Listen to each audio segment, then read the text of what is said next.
ఏలూరు జిల్లా శ్రీ ద్వారకా తిరుమల శ్రీ వెంకటేశ్వర స్వామి వారి ఉపదేవాలయమైన కుంకుళ్ళమ్మ తల్లి ఆలయంలో దేవీ శరణాత్రి ఉత్సవాలు అత్యంత భక్తి శ్రద్ధలతో ఘనంగా ప్రారంభమయ్యాయి. ఆశ్వయుజ పాడ్యమి నుండి విజయదశమి వరకు ఈ ఉత్సవాలు కొనసాగుతున్నాయి. ఈరోజు బాలా త్రిపుర సుందరి దేవి అలంకరణలో కుంకుళమ్మ భక్తులకు దర్శనమిచ్చారు.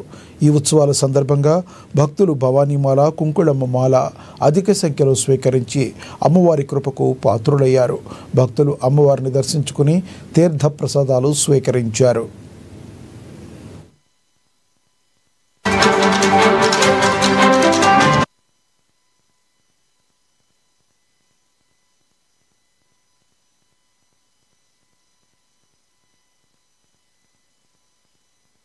ఈ రోజు నుంచి దశమి 2వ తారీఖు వరకు అత్యంత వైభవంగా జరుగుతాయి. ఈ రోజు కలశ స్థాపన, అఖండ దీపారాధన, వృత్తికరణ జరుగుతుంది. తదుపరి చండీ హోమం జరుగుతుంది. ప్రతిరోజు కూడా చండీ హోమం జరుగుతుంది. ఉదయం సాయంత్రం కుంకుమ పూజలు జరుగుతాయి. కావున భక్తులందరూ వచ్చి అమ్మవారిని దర్శించండి.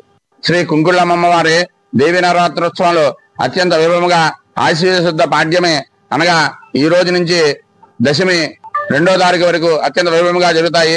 ఈ రోజు కలశ స్థాపన, అఖండ దీపారాధన, వృత్తికరణ జరుగుతుంది. తదుపరి చండీ హోమం జరుగుతుంది. ప్రతిరోజు కూడా చండీ హోమం జరుగుతుంది. ఉదయం సాయంత్రం కుంకుమ పూజలు జరుగుతాయి. కావున భక్తులందరూ వచ్చి అమ్మవారిని దర్శించండి. శ్రీ కుంకుళ్ళమ్మ